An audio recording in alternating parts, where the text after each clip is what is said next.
各位 Yahoo 嘅朋友，你哋好，我係周靈山，歡迎你翻嚟識食自然秀。咁我今日咧就會教大家整一款泰式味道嘅魚餅，但係聽上去咧就唔似係啲好健康嘅嘢，但係其實咧我就將3樣好健康嘅材料擺埋一齊，做咗一個好香口嘅魚餅。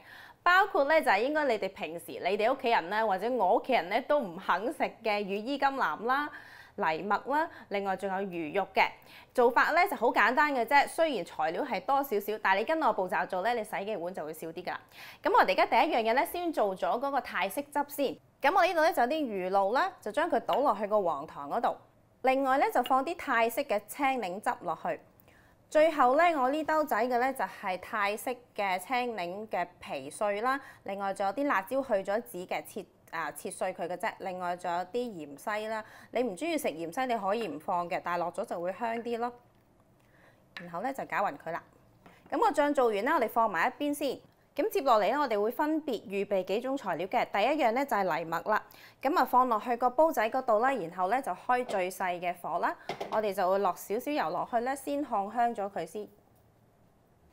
興到你聽到啲藜麥啪啪聲之後咧，你就可以倒個水或者係低辣雞湯落去啦。然後冚蓋用細火煮佢20至25分鐘，或者直至到佢啲水分收乾啦。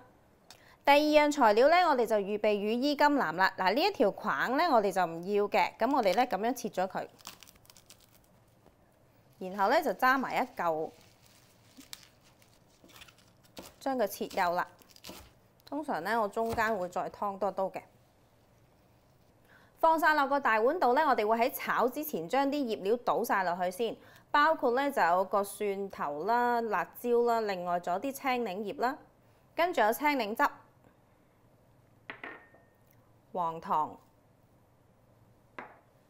同埋魚露，撈勻佢。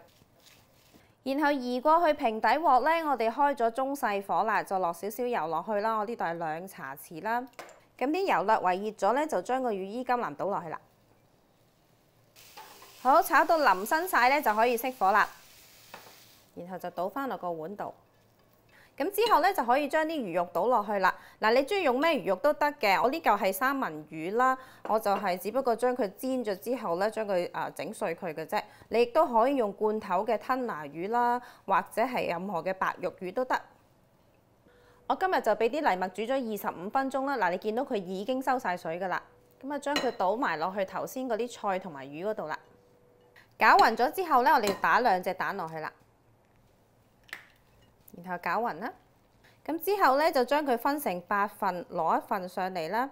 嗱，你會見到係略為有啲濕㗎嚇，唔緊要嘅。咁我哋咧就將佢來回咁樣碌佢，然後放上去啲麵包糠嗰度，咁就可以預備煎啦。咁煎嘅時候咧就開中火啦，然後我哋落啲橄欖油落去咧，就將啲魚餅咧就逐個放落去啦。煎咗佢分零鐘之後咧，我哋先至將佢略為壓扁佢，輕輕壓扁得㗎啦。我哋陣間再會壓多次嘅。煎咗5分鐘之後咧，我哋先至反轉佢，然後咧再將佢壓到去扁咗佢為止啦。然後又係再俾佢煎5分鐘，熄火之後咧就可以上碟啦。咁就搞掂啦，係咪好靚咧？我唔記得攞刀叉同埋筷子咧，我就用手食算數。我其實十分之肚餓，好好味啊！食過太好味啊！泰國嘢咧一向俾人感覺真係好濃味噶嘛，我呢個我覺得味道啱啱好。同埋你留意下咧，其實我整個魚餅嘅時候咧冇落太多調味料，因為我想喺個汁嗰度咧補救翻個味道，唔好落雙重嘅調味料咧，咁你就唔使食咁高鈉嘅飲食啊嘛，同埋你食緊啲咁健康嘅嘢喎。試下整俾屋企人食啦，做咗記得影張相俾我睇咯喎。我哋下個星期見啦，拜拜。